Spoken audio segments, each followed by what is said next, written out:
eu sou Mariana Riscala, uma mulher branca com olhos castanhos, cabelos castanhos encaracolados na altura dos ombros e eu estou vestindo uma blusa preta.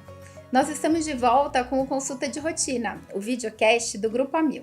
Nessa segunda temporada, nós teremos muitas novidades e formatos ainda mais dinâmicos. Hoje, eu estou aqui com o coordenador de rede de cardiologia do Grupo Amil, o Dr. Diego Garcia, e a gente vai falar um pouquinho sobre a importância da prevenção e dos cuidados com o nosso coração. Me diz aí, como vai o seu coração? Seja muito bem-vindo, Dr. Diego. Muito obrigada por estar aqui com a gente. Mari, obrigado. O convite é um convite muito interessante, que eu gosto muito de falar sobre algo que eu trabalho assim, todos os dias, então é um prazer grande estar aqui com você e com a audiência que hoje nos assiste.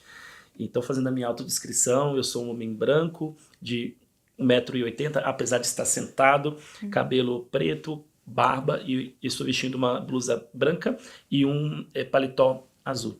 Obrigada por estar aqui com a gente. A gente tá, inclusive, aí em setembro a gente fala, né, do Dia Mundial do Coração, por isso que a gente resolveu aí trazer um pouquinho sobre esse tema. Vocês devem estar percebendo que já tem algo diferente, né? Uma das nossas devem estar perguntando onde está nosso outro convidado, né? Justamente essa é uma das novidades dessa temporada. As nossas pessoas colaboradoras, elas vão participar com a gente por meio de áudio, de vídeo ou de texto, enviando a sua pergunta pelo nosso WhatsApp, e aí elas vão participar. A gente vai conferir a primeira pergunta, vamos lá? Quem enviou pra gente a primeira pergunta foi a Chayane Oliveira da Conceição. Ela é analista administrativa do Morumbi, e ela quer saber, doutor, quais são os exames de rotina que a gente tem que realizar para detectar os problemas cardiovasculares? Perfeito.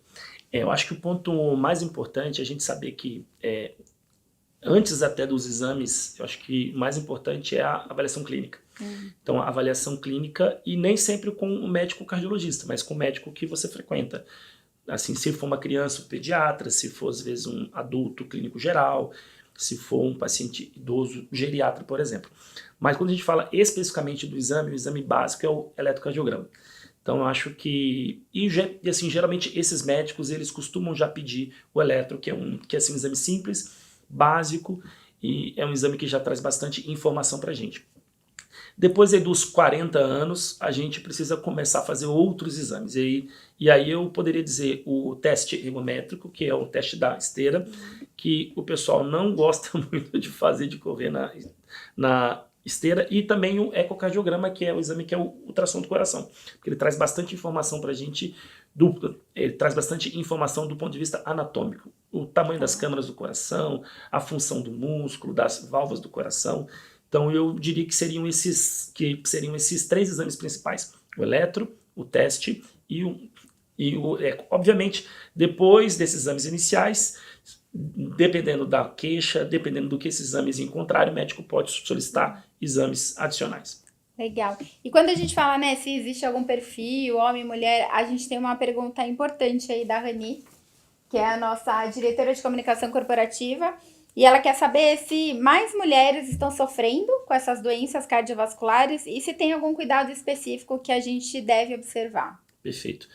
Quando a gente olha do ponto de vista estatístico, a incidência de doenças cardiovasculares aumentou de forma global na população. Quando a gente olha especificamente o público feminino, eles têm uma cardioproteção, que é uma certa vantagem das mulheres, ou seja, no período na idade fértil, por causa da proteção hormonal. Então, a incidência de eventos cardiovasculares, infarto, AVC, ela é menor quando a gente compara com homens aí de mesma idade. Após aí o início de climatério e principalmente a menopausa, o risco ele sobe muito. Então, mulheres, a partir do climatério e principalmente menopausa, precisa ter bastante atenção, porque aí, de fato, perde aí a proteção hormonal e o risco passa a ser igual aos dos homens de mesma idade. Então, após a menopausa, é assim, super indicado pelo menos uma avaliação anual. Pode ser inicialmente com o próprio médica ginecologista, porque ele pode pedir os exames e fazer uma avaliação clínica inicial, e posteriormente, caso seja identificado alguma coisa, o médico pode encaminhar para o colega cardiologista. Legal, tava bom demais pra ser verdade, né? Mas a gente ainda, né, as pessoas hoje, acho que para chegar numa expectativa de vida que a gente tá maior, elas querem chegar com qualidade de vida, né? E esse Sim. cuidado até com o coração e com outras, né, com a saúde no geral, Sim. ter uma vida saudável, ela acontece, né? A gente tem observado. E isso também tá na prática de exercícios, né? A gente tem mais uma pergunta que fala sobre isso aí. A Ana Paula Macedo de Novaes, ela é analista administrativa do Morumbi, ela quer saber também quanto tempo de exercício físico e se tem uma frequência que é recomendada para a gente manter essa vida saudável. Ótimo. A gente tem uma resposta muito simples e objetiva para isso, porque a gente tem uma recomendação formal da Organização Mundial de Saúde, que é a gente precisa ter no mínimo 150 minutos semanais de atividade física. E isso aí deve ser dividido entre 2 a 3 vezes na semana.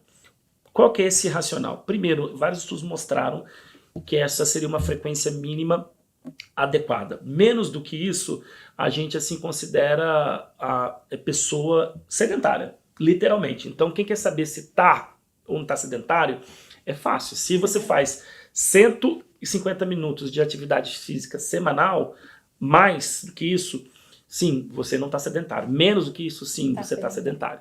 Então, isso é um critério interessante. E por que a gente precisa dividir isso? Porque o nosso corpo precisa estar habituado com a prática de atividade física.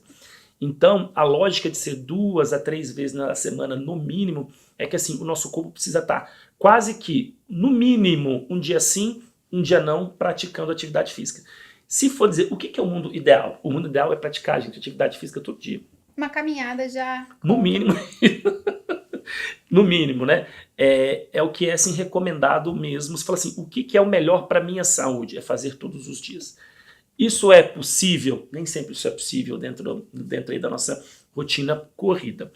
E um ponto importante é esse que você citou, que eu acho que é bom a gente esclarecer. Quando a gente compara os níveis de intensidade de atividade física. Então, quando eu penso fazer uma caminhada... ela traz o mesmo benefício do que às vezes fazer uma corrida? Não, o benefício da corrida é maior. Por quê? Porque a intensidade ela também está associada a um benefício maior, não só olhando do ponto de vista cardiovascular, mas para a saúde de forma global. Né? E outra coisa que é importante também é quando a gente fala de atividade física, às vezes a gente tem isso na mente. Ah não, eu só vou fazer musculação ou eu vou fazer uma caminhada. Mas entendendo que mesclar as modalidades de atividade física, isso é super importante. Então, antigamente existia um tabu que achava-se que atividade física boa assim, para o coração era apenas atividade aeróbica. Então eu vou caminhar, eu vou correr, eu vou andar de bicicleta, também é muito bom. Mas hoje a gente tem diversos estudos que mostram que também musculação é assim, super importante. E ela traz benefícios adicionais e muitas das vezes diferentes. Então, pensando em um mundo ideal, gente, eu sei que às vezes a gente nem sempre consegue atingir aquilo que é ideal, mas é importante a gente saber o que é o ideal para que, de acordo com a nossa rotina, a gente possa adequar a nossa vida para conseguir chegar um pouco mais perto disso. Então, no mínimo 150 minutos, 2 a 3 vezes por semana. Se puder ser todo dia, melhor. Comece sempre devagar, com calma, mas, obviamente, a capacidade cardiovascular ela vai melhorando e progressivamente você vai conseguindo fazer um nível maior de atividade física, tá? E lembrando que a combinação de modalidades distintas ela é super importante e ela acrescenta muito. Legal. E quando a gente fala de exercício, né? Muita gente fala, eu vou parar de fazer esporte porque acabei de ver o jogador, né, o esquerdo que faleceu, mas existiu uma doença e outra coisa que a gente quer saber também, né?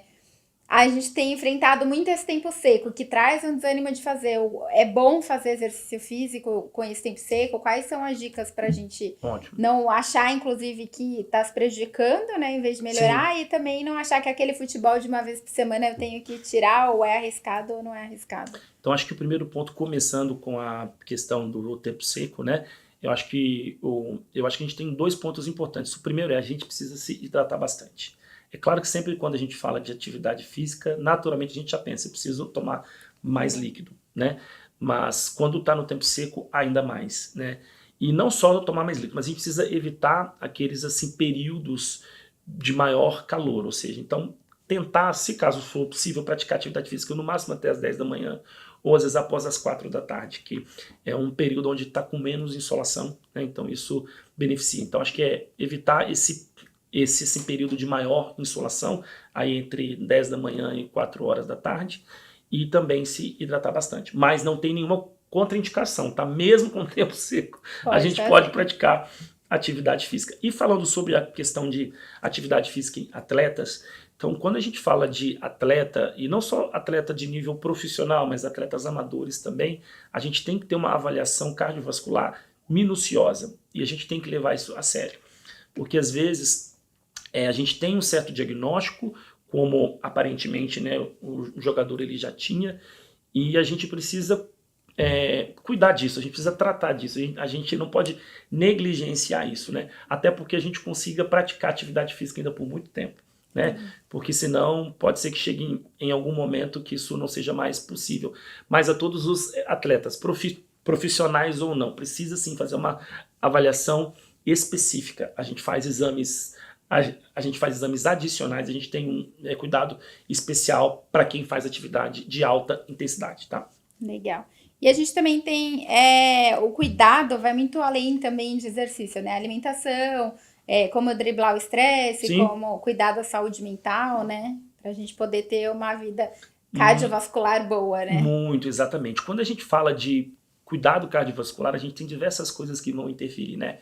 Então, desde daquilo que a gente já comentou, né? De atividade física, a gente precisa ter uma alimentação saudável, a gente precisa fazer um gerenciamento adequado do estresse. E como a nossa vida, de forma global, acho que de todos que nos assistem aqui, ela está uma vida mais estressante, a gente nunca teve tantos casos de depressão, ansiedade. A gente está vivendo aqui o mês do Setembro Amarelo também, né? Então a gente tem que tomar um cuidado grande com a saúde mental. E lembrando também, a saúde mental, ela tem...